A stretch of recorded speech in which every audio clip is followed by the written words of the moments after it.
My question started forming when that beautiful woman was up yesterday talking about how much she loved people, how much she could just see people and want to hug them and kiss them and love them up. And I don't feel that. I feel very, just kind of distant from people. But I recognize that. I recognize her in me. I recognize that that's how I'm supposed to feel or how I want to feel. And so my question started forming specifically with my work and with employees, and I've struggled a lot with loving them and recognizing the best in them and recognizing the best in their abilities. And I have an opportunity now. I'm getting promoted, and I need to find my replacement, basically. And I really want to do a good job finding this person. I really want to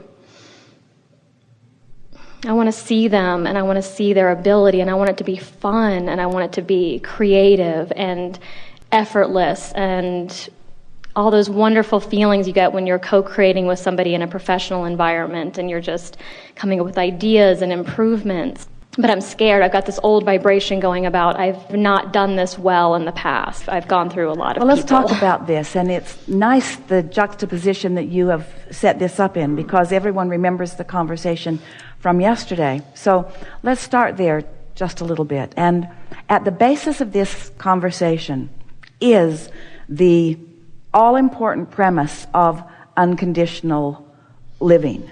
Unconditional alignment, unconditional love, unconditional alignment, unconditional clarity, which means I've practiced it from the inside out.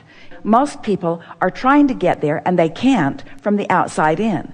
The conditional way to feel all of the things that you're wanting to feel is look around for all of the positive evidence around you. But the problem with that is when you're looking around for the positive conditions, you're training yourself to be conditional. So the positive conditions are available to you, and so are the not so positive conditions available to you, because you're looking in that way. Jerry and Esther's publisher encouraged them not to read the reviews, but it was enticing because there were so many wonderful reviews of people talking about the life-changing experiences that they'd had, and every now and again there'd just be an awful review that would make them question their existence at all. And so he said to them, don't read them. And so in the same way, we are not saying that once you get your momentum going that you will not be attracted to all kinds of awareness of all kinds of wonderful conditions.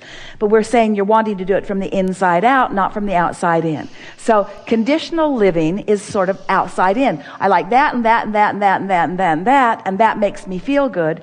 Unconditional living is finding that basis of well-being that is so soft and subtle and easy to find, and then just holding it. You hold a thought for as little as 17 seconds, another thought like it will join it, and then it becomes more. Another 17 seconds, another thought like it joins it, until you cross the 68-second mark. Once you cross that 68-second mark, you've got significant enough momentum going that ideas and emotions are now already flowing. After 68 seconds of non-diluted, non-resisted thought about something. So, as we introduce into this conversation this subject of unconditional alignment, what we want to say to you is, without you meaning for it to happen, others have trained you into some expectations.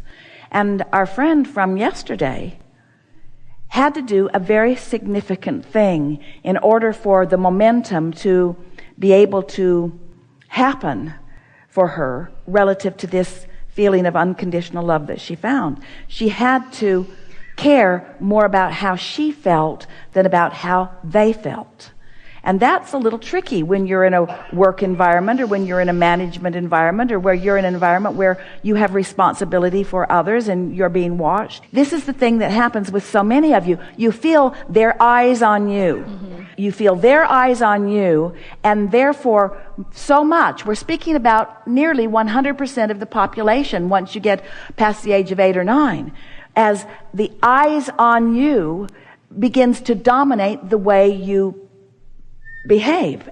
So when you were describing, and when she was describing, it was interesting that she is just loving easily, and often now that feeling of alignment is sort of overtaking her with inspiration, so that she is behaving in overt and obvious ways with people who may not be quite ready for all of that alignment.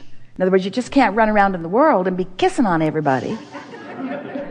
But if you're really in sync, your impulse will come to those who are at least in the vicinity. Sort of like our finding of you here in the audience. If you're in the vicinity, you're easy to find.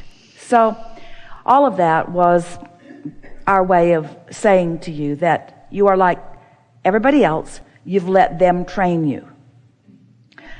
Jerry said on more than one occasion early on, as we were talking about expectations, because expectations are everything. Your expectation about a person or about an experience or about an outcome, it's a powerful word. It's a powerful vibration behind the word, because an expectation blends together desire and belief, all rolled into one emotion, one feeling.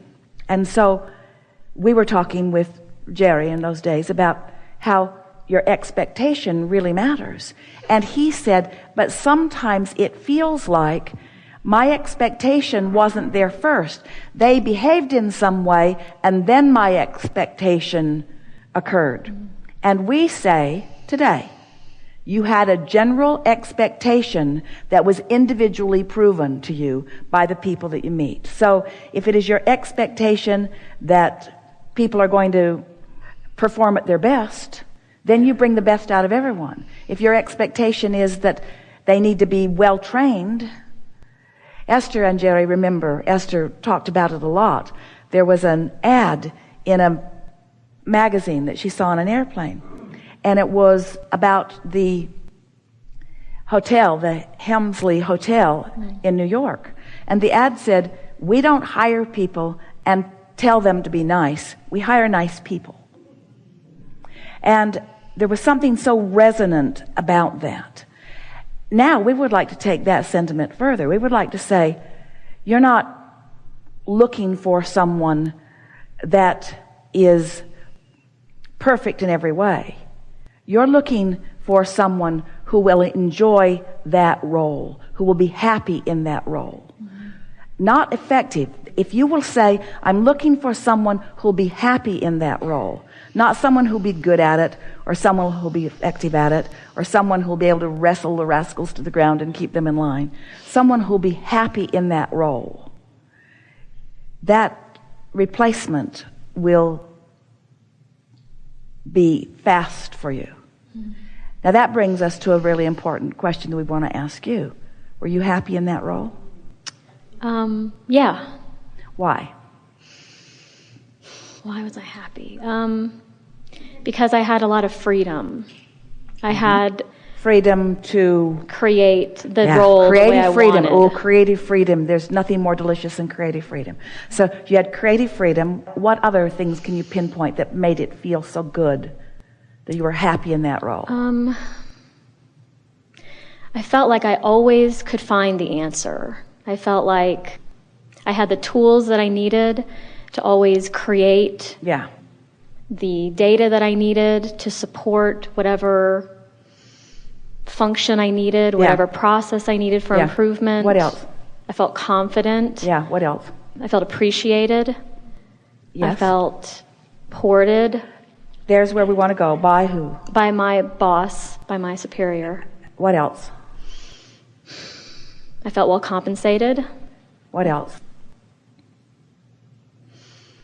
I felt like he believed in me. He saw something in me that even I didn't know was there. Yep. Like he put me in roles that I was like, oh my God. But I always... He was mentoring you well. What else?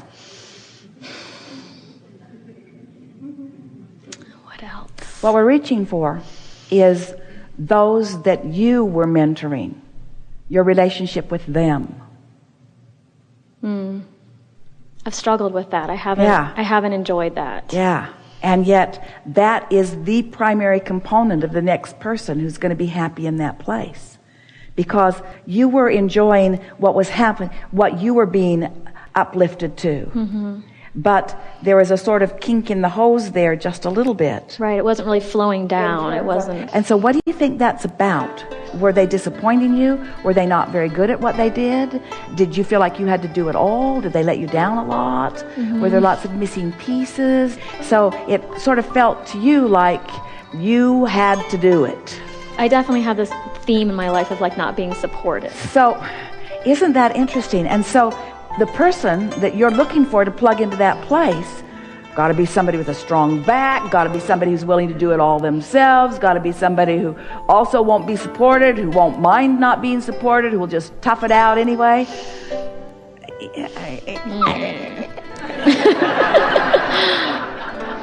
So that's why you're feeling sort of a disconnect in that, isn't it? So what you're moving to, this promotion that you have, is it also a leadership position? Mm-hmm. So there will be others that you will be mentoring?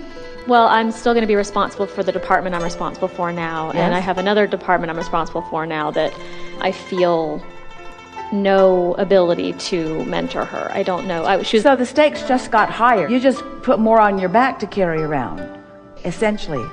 So what are you going to do about that? The conversation that we had about Esther relative to so many things is applicable here too. So we have some questions for you. Easy answers for you too. Do you believe that this is a vibrational experience? Yes. And do you believe that law of attraction is the dominant factor in all creation? Yes.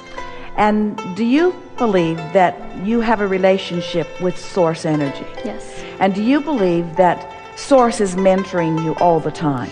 Yes. And do you believe that when you are feeling good, that source mentoring is really obvious to you? Yes. And do you believe that everyone else has that same mentoring from source? Yes. Do you believe that your department could function without your specific attention and involvement? That's a little sticky. And so that's the rub. Yeah. Because that's going against universal forces. It's going against the laws of the universe. It's equivalent to, and this is going to sound silly, but it is equivalent to, instead of getting in your vehicle and getting behind the wheel, putting a friend in that position, and you getting under the hood and helping the belts and the pistons. I need to be involved here because I don't trust this engine as far as I can throw it.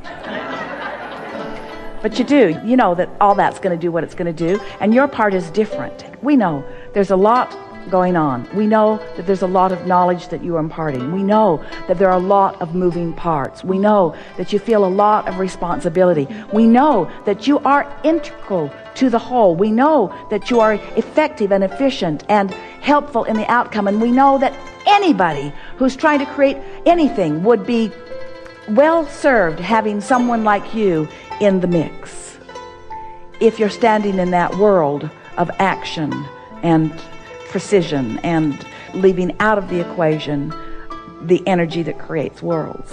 And so that's what your struggle is stepping more into that vibrational world and a bit more out of that gotta wrestle it to the ground and control it world. Yeah. So you do believe that this is a vibrational world, and you do believe that law of attraction is afoot. Do you believe that you are intuitive? Yes. Do you believe that inspiration comes to you? Do you shine in a crisis? Yes. Because the crisis causes you to focus. Do you feel good while you're shining in the crises? Relatively speaking. Yeah. Relatively sometimes. speaking, because it evokes praise from above, and we're not talking about us. It evokes praise from those who also believe in the action. Yeah. And in the focus and concentration and all of that. What we want you to hear from us, and we really, really want you to feel what we are conveying to you here. everything's just fine, and nothing is far out of alignment.